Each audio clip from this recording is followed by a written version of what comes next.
Salmos 146. Hoje pela manhã nós lemos o Salmo 125, um convite a confiar no Senhor. E agora o Salmo 146, um convite a louvar ao Senhor.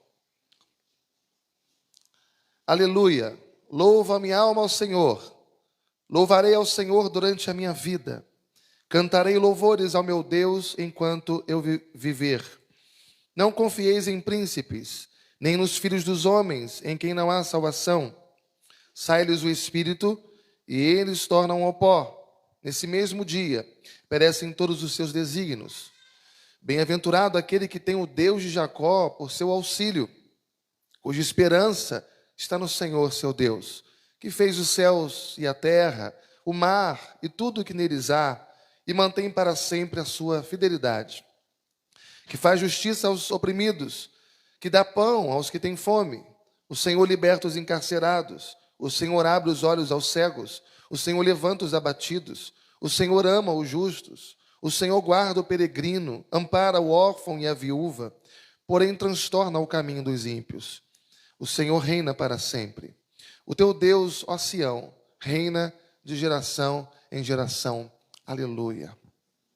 Pai, nós queremos te louvar de todo o nosso coração. O Senhor reina sobre toda a terra e o Senhor também reina na nossa vida, Pai, na nossa família, na nossa igreja. Pai, como nós te amamos, como nós precisamos ouvir a tua voz. Fala conosco e que a tua palavra traga a tua vontade para a nossa vida nesse momento. É o que te pedimos, te agradecendo em nome de Jesus. Amém. Amém. Glória a Deus. Toma o seu lugar. Os 5 últimos salmos da Bíblia, mas do Salmo 146 até o Salmo 150, são chamados de salmos de aleluia. Observa na sua Bíblia, deixa a sua Bíblia aberta, observa que na sua Bíblia, cada um deles inicia e termina com a expressão aleluia. Na nossa versão, louvai ao Senhor, né? Louvai ao Senhor e aleluia é a mesma coisa. Porque aleluia se divide em duas partes. Alelu, que significa louvai, e Iá significa as primeiras palavras de Yahvé. Então, quando você junta alelu com Iá, você está dizendo louvai ao Senhor, louvai a Yahvé, elogiai ao Senhor, elogiai a Yahvé, tributai honra, glória ao nome de Yahvé. Então, é um convite a você ter no seu coração alegria, louvor e gratidão a Deus. Salmo 71, versículo 6 diz: em ti me tenho apoiado desde o meu nascimento. Do ventre materno tu me tiraste, tu és o motivo para os meus louvores, constantemente. Ou seja, durante a minha vida, o Senhor tem me sustentado. Durante a minha vida, o Senhor tem me mantido de pé. Durante a minha vida, o Senhor me tem protegido. O Senhor tem me acompanhado. O Senhor, durante toda a minha vida, tem me carregado. Ele diz, desde o ventre materno. E eu quero dizer sempre que o Senhor é o motivo dos meus louvores. E ele diz no texto, constantemente, continuamente. Deus é o motivo dos meus louvores sempre. A questão é que a gente não louva ao Senhor constantemente. A gente diz que o louvor do Senhor estará nos nossos lábios sempre. E a gente louva ao Senhor continuamente. Mas a grande questão é essa, que a gente não louva ao Senhor. Nossas palavras nem sempre fazem coro com as nossas ações. Ainda no Salmo 71:14, ele diz, quanto a mim, esperarei sempre e te louvarei mais e mais. Ou seja, a minha esperança é o Senhor. E quanto mais eu espero pelo Senhor, mais eu tenho vontade de louvá-lo. Mais eu tenho vontade de me alegrar na presença dEle, de agradecê-lo. Esse salmo que nós estamos, Salmo 146 e até o Salmo 150, eles são o ápice do saltério. Se você observar bem a expressão aleluia, como eu disse, está no início e está no final de todos esses salmos. Está no início E está no final dos Salmos porque a vida do crente, a vida da igreja, a vida da família cristã, da família que tem a presença de Deus na sua vida, deve começar com louvor e deve terminar com louvor. A nossa vida tem que ser uma vida de gratidão a Deus, uma vida de contentamento, uma vida de satisfação na presença de Deus. Observa o nosso texto, Salmo 146. A primeira divisão do Salmo 146 está nos versos 1 e 2. A primeira divisão, versos 1 e 2. E eu chamo essa primeira parte de a decisão do salmista, porque aqui, versículo 1 e 2, ele está tomando a decisão de louvar a Deus. A segunda parte está no verso 3 e 4. E aqui nós temos a exortação do salmista. Exortação de cometermos o erro de confiarmos em homens e não confiarmos em Deus. A terceira parte do Salmo vai do versículo 5 ao versículo 10, porque ali o salmista, ele vai falar da felicidade, ele vai falar da bem-aventurança, daqueles que confiam no Senhor, daqueles que louvam ao Senhor para sempre. Vamos ler juntos o versículo 1 e 2? Salmo 146, versículo 1 e 2. Aleluia. Louva, ó minha alma, ao Senhor. Louvarei ao Senhor durante a minha vida. Cantarei louvores ao meu Deus enquanto eu viver.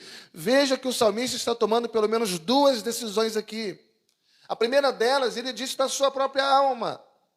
Ele diz para si mesmo. Ele prega para si mesmo, ele diz: louva a minha alma ao Senhor. Em outro momento, o salmista disse: por que estás abatida, ó minha alma? Por que te perturbas dentro de mim? Espera em Deus, pois eu ainda o louvarei. Então, a primeira coisa que nós devemos aprender aqui para termos uma vida de louvor, para termos uma vida de adoração, de contentamento, é aprender a pregar para nós mesmos. Porque é muito fácil nós pregarmos para alguém. É muito fácil exortarmos alguém. É muito fácil orientarmos alguém, que a gente tem uma capacidade de avaliação da vida das pessoas muito grande. Mas a gente tem que pegar essa capacidade para se autoavaliar, para olhar para o espelho da nossa vida e exortar a nós mesmos, e a corrigir a nós mesmos, e pregar para nós mesmos aquilo que está na Bíblia. Aquilo que está na Bíblia. É você dizer para si mesmo: por que você está abatido? Por que você está desencorajado? Por que você está tão para baixo? Por que você está reclamando tanto das coisas? Por que ultimamente você tem murmurado mais? O salmista então diz: louva, ó minha alma, ao Senhor. O que mais você tem que fazer é isso. Ele diz para a sua alma. Esse deve ser o auge da sua vida, o seu louvor ao Senhor. Louva minha alma ao Senhor. E depois ele toma aqui uma decisão. Ele diz: louvarei ao Senhor durante a minha vida. Então veja que há na mente e no coração do salmista a ideia de que nós louvaremos ao Senhor para sempre. E a grande verdade é que Deus fez a você, Deus fez a mim, nós fomos feitos pelas mãos de Deus e criados para a glória de Deus. E no dia em que nós somos regenerados, Deus nos transformou de meras criaturas em adoradores. E quando Deus nos transformou em adoradores, significa que nós vamos adorá-lo para sempre. Não só agora, mas agora e todos os dias da nossa vida e para sempre. Só que louvar a Deus nos céus não é difícil. Porque no céu não tem problema. No céu não tem dor, não tem luta, não tem dificuldade, não tem angústia, decepções, frustrações. No céu tudo é perfeito. É fácil louvar a Deus no céu. Mas o grande desafio que nós temos é louvar a Deus na terra. É louvar a Deus na terra. Mas veja a decisão que esse homem toma. Ele diz: eu louvarei ao Senhor, não apenas no céu, mas durante toda a minha vida eu cantarei louvores ao meu Deus enquanto eu viver. Enquanto eu tiver vida, enquanto o sangue pulsar na minha veia, todos os dias da minha vida eu louvarei ao Senhor eu vou viver uma vida de adoração ao meu Deus.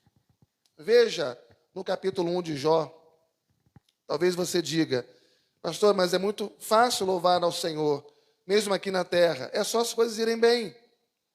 É só os problemas estarem resolvidos.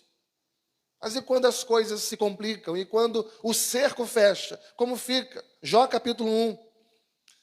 Você conhece a história de Jó. Você sabe que num único dia Jó perdeu todos os seus filhos. Jó perdeu todos os seus bens. Jó perdeu tudo aquilo que Deus tinha dado a ele, até a saúde. E diz o capítulo 1 de Jó, versículo 20. E Jó se levantou, rasgou o seu manto, rapou a cabeça. Então lançou-se em terra. E ele fez o quê, irmãos? Adorou. O que Jó fez no meio da sua tragédia, do seu problema? Adorou. Veja o que ele diz no versículo seguinte. Nu saí do ventre de minha mãe, e nu voltarei. O Senhor o deu, o Senhor tomou. Bendito seja o nome do Senhor. Versículo 22. Em tudo isso Jó não pecou, e nem atribuiu a Deus falta alguma. Eu estou com um problema, eu estou com luta, o cerco fechou, a tragédia chegou, bateu na minha porta, a tempestade não quer ir embora, mas isso não é problema de Deus. Eu não vou me revoltar contra Deus, eu não vou me insurgir contra Deus. Eu não vou me rebelar contra Ele, eu não vou ver uma vida de desobediência a Deus. Eu estou passando por todos os tipos de problemas na minha vida. E a pior coisa que eu posso fazer é me afastar de Deus. As lutas não são para nos afastar de Deus.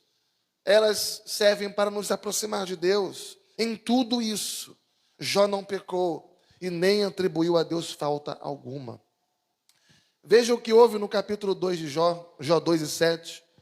Então Satanás saiu da presença do Senhor e feriu a Jó de tumores malignos, desde a planta do pé até o alto da cabeça. Versículo 8. Jó, sentado em cinza, tomou um caco para com ele raspar-se. Versículo 9. Então a sua mulher lhe disse: ainda conservas tua integridade? Amaldiçoa a Deus e morre. Vamos ler juntos no versículo 10? Jó, versículo 10. Mas ele lhe respondeu: fala como qualquer doida. Temos recebido o bem de Deus, e não receberíamos também o mal? Em tudo isso não pecou Jó com os seus lábios. Veja, irmãos, quando passamos por lutas, quando passamos por enfermidades, por doenças, por problemas, nós passamos por tudo isso, mas isso não é motivo do ponto de vista teológico, bíblico, para nós deixarmos de louvar a Deus, deixarmos de orar, ler a Bíblia, deixarmos de buscar a Deus. Veja comigo aí, Abacuque 3. Abacuque também estava vivendo dias difíceis, dificílimos, dias de crise. E muito pior do que viver uma crise como ele estava, é enquanto ele vive a crise, ele vê o ímpio prosperando. Ele, firme na presença de Deus, tudo dando errado. E o ímpio, fora da presença de Deus, tudo dando certo. Não só ele, mas o povo de Deus, nesse contexto, estava sendo perseguido, destruído. E é em meio a tudo isso que Abacuque está questionando Deus. E capítulo 2, versículo 4, Deus vai dizer para ele: Abacuque, o justo viverá pela fé. O justo viverá pela fé. Aí no capítulo 3, versículo 17, vamos ler juntos? Abacuque 13, 17 ao 19. Ainda que a figueira não floresça, nem haja fruto na vide, o produto da oliveira minta, e os campos não produzam mantimento, as ovelhas sejam arrebatadas do aprisco, e nos currais não haja gado. Todavia, eu me alegro no Senhor, exulto no Deus da minha salvação. O Senhor Deus é a minha fortaleza, e Ele faz os meus pés como os da corça, e me faz andar altaneiramente.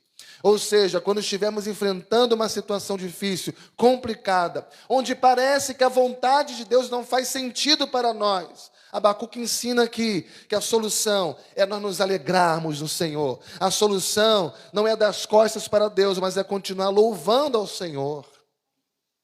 Por isso que o Salmo 146, que é o nosso salmo base de hoje, diz: louvarei ao Senhor durante a minha vida. Cantarei louvores ao meu Deus enquanto eu viver. Deus coloca louvor no coração do crente. Deus coloca louvor no coração do crente. Não são as circunstâncias. As circunstâncias querem nos derrubar. As circunstâncias querem nos paralisar tantas vezes, mas Deus coloca louvor no coração do crente. Ele tira os nossos pés do lamaçal e Ele nos coloca sobre uma rocha firme e inabalável. E Ele firma os nossos passos e Ele coloca hinos de louvor nos nossos lábios. Deus coloca música na nossa vida. E por isso você pode cantar nas dificuldades. Você pode cantar meia-noite, você pode cantar nas perseguições, você pode cantar no sofrimento, porque essa música que Deus põe, ninguém tira de você.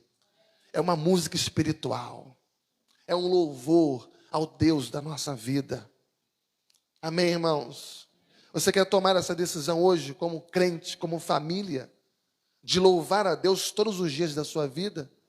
Parar de reclamar, parar de murmurar, parar de ser ranzinza, de encontrar defeito em tudo, como se fôssemos tão perfeitos.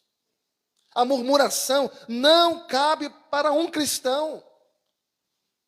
A nossa boca foi criada para louvar a Deus, a nossa vida foi criada para louvar a Deus. Não cabe para nós uma vida de murmuração. Segunda coisa importante, Salmo 146, versículo 3 e 4, vem aqui a exortação do salmista. Então, no primeiro momento, versículo 1 e 2, a decisão do salmista. Segundo, a exortação. Vamos ler juntos, versículo 3 e 4? Salmo 146, versículo 3 e 4. Não confieis em príncipes, nem nos filhos dos homens, em quem não há salvação. Sai-lhes o espírito e eles tornam ao pó. Nesse mesmo dia, perecem todos os seus desígnios. Ele está dizendo, louva a Deus, mas louva todos os dias da tua vida. Dependa de Deus, não dependa dos homens. Ou seja, não coloque a sua esperança em si mesmo, não coloque a sua esperança nas pessoas. Coloque a tua esperança em Deus. Há no contexto bíblico aquela preocupação que Deus sempre tinha com Israel, porque Israel era uma nação minúscula, vivendo numa terra que mana leite e mel. Mas para Israel receber leite e mel, Deus tinha que fazer um milagre naquela nação todos os dias. Ou seja, todo dia o povo dependia de Deus. Todo dia o povo dependia de Deus para tudo. Ele não dependia de Deus hoje, e aquilo que Deus mandava hoje servia para uma semana. Deus mandava hoje para hoje, amanhã Deus ia mandar mais. Deus mandava uma porção para cada dia. O povo dependia de Deus para tudo. Mas muitas vezes nas suas crises, muitas vezes nas suas lutas, muitas vezes nas suas dificuldades, Israel era tentado a confiar em homens. Israel era tentado a confiar em nações, em confiar em reis. E quando você vai olhar o contexto de Isaías 31, Deus estava ali e Ele ia trazer uma punição para Israel pelos seus pecados. E Israel agora resolve fazer uma aliança com o Egito, completamente desproporcional àquilo que Deus esperava dele. Veja, irmãos, Deus tirou Israel do Egito. E agora o povo quer voltar para o Egito para ser protegido pelo Egito, para ser ajudado pelo Egito, para estar debaixo da cobertura do Egito, da onde Deus o tirou. É a mesma coisa que você pedir ajuda ao diabo para se manter firme na fé. É a mesma coisa que você pedir ao mundo que santifique a sua vida. Isaías 31, versículo 1 ao 3 diz assim: ai dos que descem ao Egito em busca do socorro e se estribam em cavalos.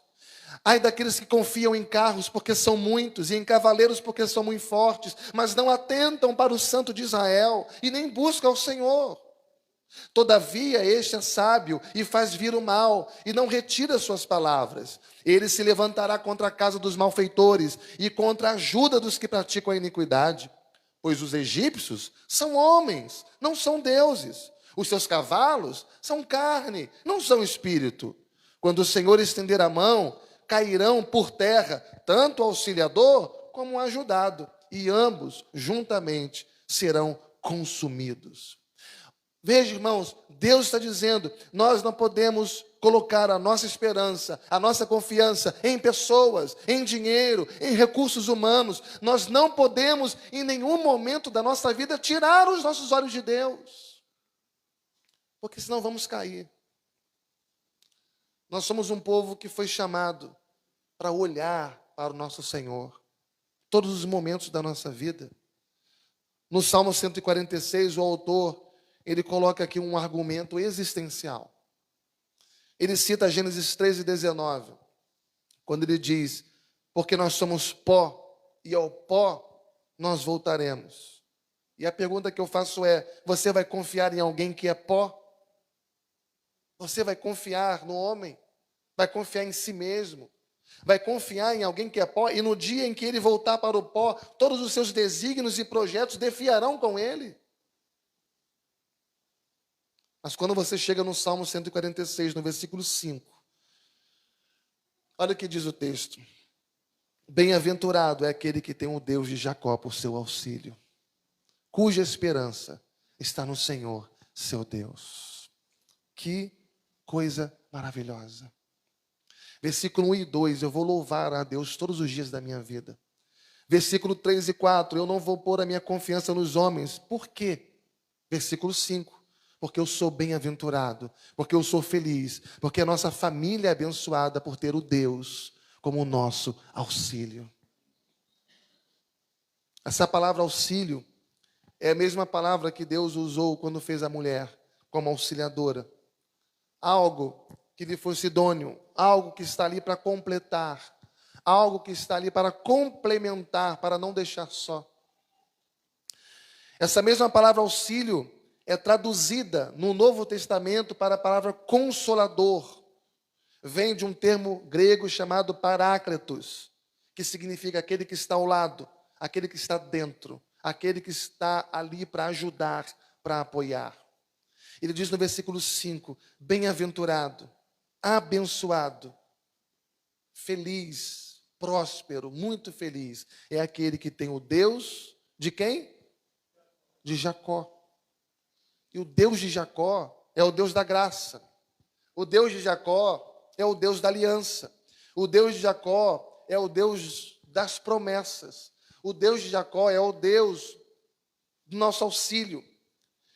Nas nossas peregrinações, na nossa caminhada, nas nossas lutas, até mesmo nas nossas confusões, nos nossos embaraços, coloque a tua esperança no Senhor. Deus é especialista em desembaraçar nós. Deus é especialista em tragédias, em recuperar vidas perdidas, causas perdidas. Não existe causa perdida para Deus. Não existe problema insolúvel para o Deus que pode todas as coisas. Amém, irmãos? A partir do versículo 6 até o versículo 10, ele vai descrever aqui a felicidade. A felicidade. Quais são esses auxílios que eu e você, como crentes, como famílias, como filhos de Deus, recebemos do Senhor? Versículo 5 novamente. Bem-aventurado aquele que tem o Deus de Jacó por seu auxílio, cuja esperança está no Senhor, seu Deus. Sabe por quê? Porque esse Deus, que é o nosso auxílio, versículo 6, ele fez os céus e a terra, o mar e tudo o quê? O que neles há. Então, esse Deus que é o meu auxílio, que é o seu auxílio, ele é o Deus criador. Ele fez o céu, a terra e tudo o que nele há. Ele é o Deus criador, ele é o Deus preservador. Ele cria e preserva e sustenta todas as coisas. Ou seja, ele é o Deus Elohim, o criador de todas as coisas. É o Deus que preexiste a matéria. É o Deus que existe antes de todas as coisas. Este nosso Deus, irmãos, é o Deus Todo-Poderoso. E não existe causa impossível para o nosso Deus. Mas veja que coisa linda ainda no versículo 6. Esse Deus que fez tudo, olha a segunda parte do versículo 6. Mantém para sempre a sua fidelidade. Ele é o Deus de aliança, Ele é o Deus de promessas, Ele é o Deus que não pode mentir. Ele é o Deus que não sofre variação.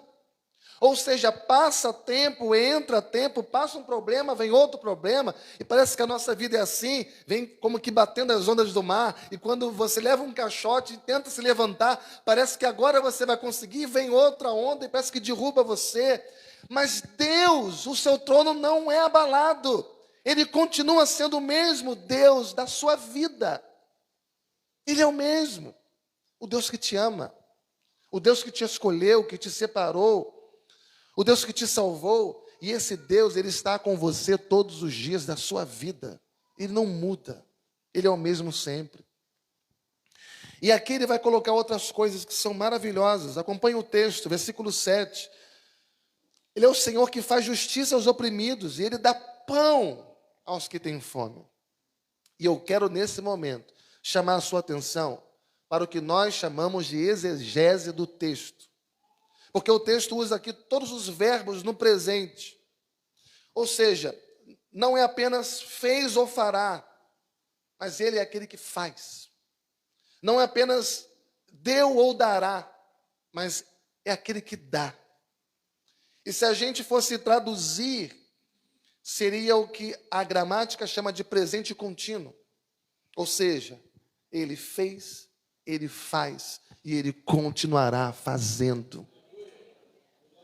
Ele foi, Ele é e Ele continuará sendo. Amém, irmãos? Veja Salmo 9:18. Grife esse versículo, Salmo 9:18.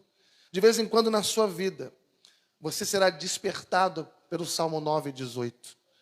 Pois o necessitado não será para sempre esquecido, e a esperança dos aflitos não se há de frustrar perpetuamente.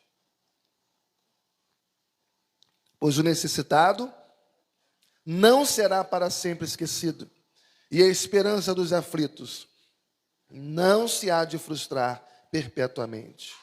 Isso significa a mesma coisa que a tristeza pode durar uma noite, mas a alegria vem pela manhã, ao amanhecer. Ou seja, mesmo enfrentando os seus problemas, continua confiando no Senhor, porque Ele defende a causa dos aflitos e dos necessitados. Ele faz justiça. Amém, irmãos? Então, em primeiro lugar, o Senhor é criador. Segundo lugar, o Senhor é fiel. Terceiro lugar, o Senhor defende a causa dos necessitados. E agora, quarto lugar, o Senhor é libertador para aqueles que se acham encarcerados. Eu conheço essa voz. Escuto ela de noite. Está pregando? O Senhor é libertador para aqueles que se acham encarcerados. Diz o texto, voltando para o Salmo 146. Olha a segunda parte do versículo 7. O Senhor liberta os encarcerados. Você lembra de Isaías 61? Jesus Cristo, Messias, veio para proclamar libertação aos cativos e colocar em liberdade os algemados. Colocar em liberdade os algemados. Agora aqui diz que Ele liberta os encarcerados. Ou seja, não há prisão, seja ela física, seja ela moral, seja ela espiritual. Não há prisão que consiga prender um crente em Cristo Jesus. Porque uma vez você estando na presença de Jesus, Ele liberta você. E se o Filho vos libertar, verdadeiramente sereis livres. Não há prisão para aquele que está em Cristo. Porque o nosso Deus, Ele destrói as prisões, Ele arrebenta as prisões, Ele quebra as algemas. Foi Jesus mesmo que disse: conhecereis a verdade vos libertará. Novamente, se o Filho vos libertar, o Filho, verdadeiramente sereis livres. Foi para a liberdade que Cristo nos chamou. Então, meus amados irmãos, nós fomos chamados para viver uma vida de liberdade. E toda a intenção do autor nesse texto aqui é para dizer para nós nos alegrarmos do nosso Deus. Creia em Deus, se alegre no seu Deus, porque vocês têm um Deus libertador. Você tem todos os motivos que você precisa para se alegrar em Deus. Você tem um Deus libertador. Qualquer que seja o problema que você enfrenta hoje, financeiro, emocional, espiritual, conjugal, relacional, não há problema que Deus não possa libertar você. Você crê nisso? Versículo 8. Você vê que o Senhor abre os olhos aos cegos. Olhos físicos e olhos espirituais. Ele é o nosso médico. Ele abre os nossos olhos, Ele abre os nossos corações, ou seja, Ele abre o nosso entendimento. Só Deus, irmãos, pode abrir os nossos olhos. Só Deus pode abrir os nossos corações. Só Ele pode nos abrir. Só Ele tem esse poder e ninguém mais tem. A nossa confiança deve estar nele. Versículo 8b, Ele levanta os abatidos.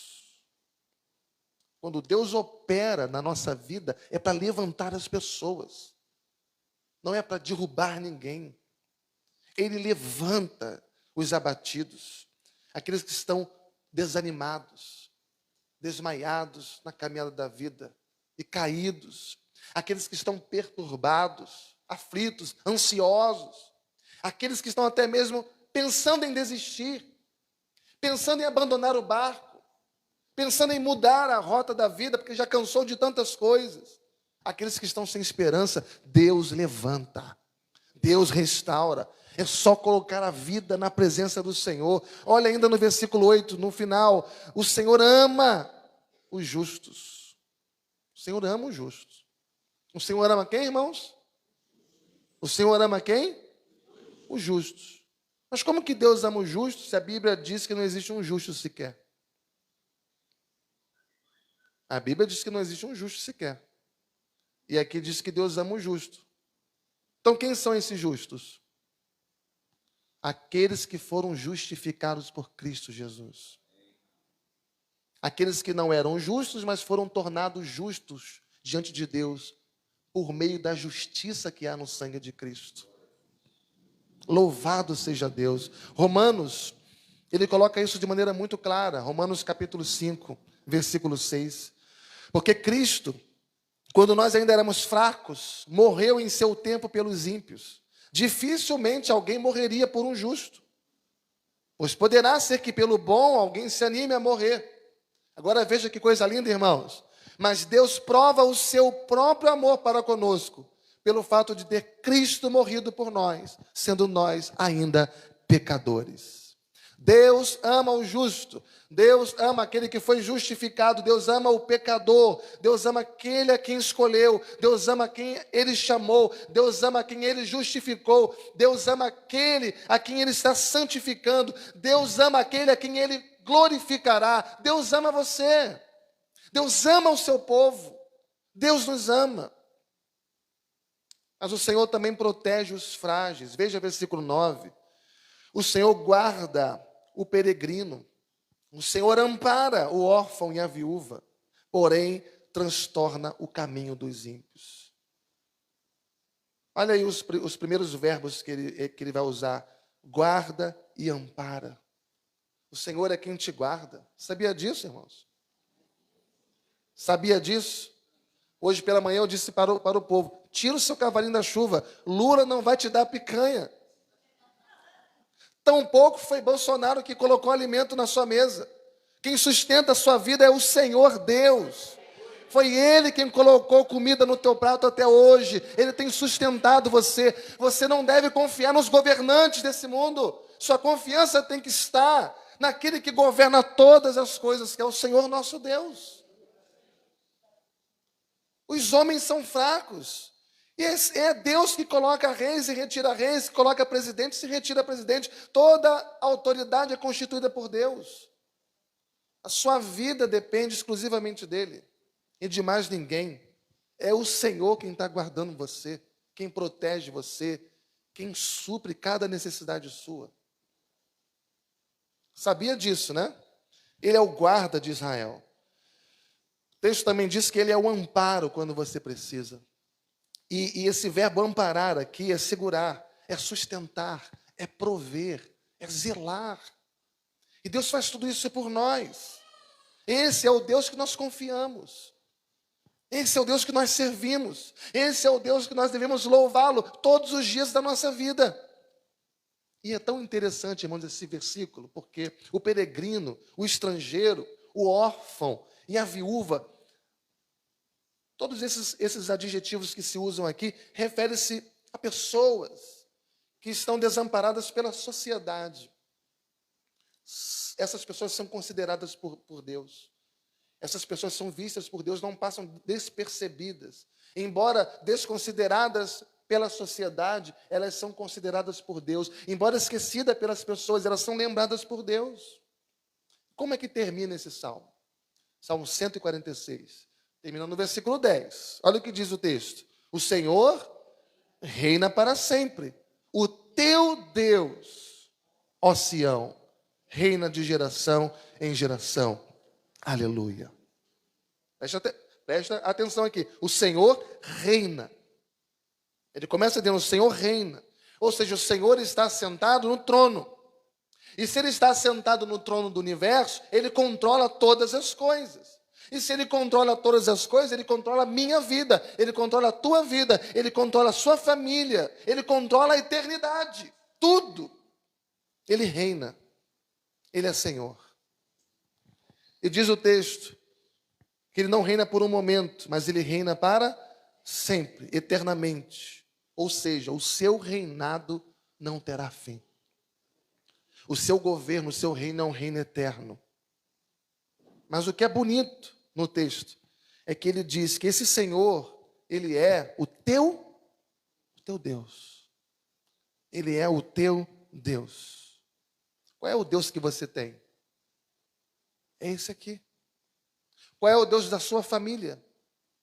É esse aqui. Qual é o Deus da nossa vida? É esse Deus aqui. E por isso, iniciou o texto: louvarei ao Senhor durante a minha vida. Cantarei louvores ao meu Deus enquanto eu viver. Amém, irmãos?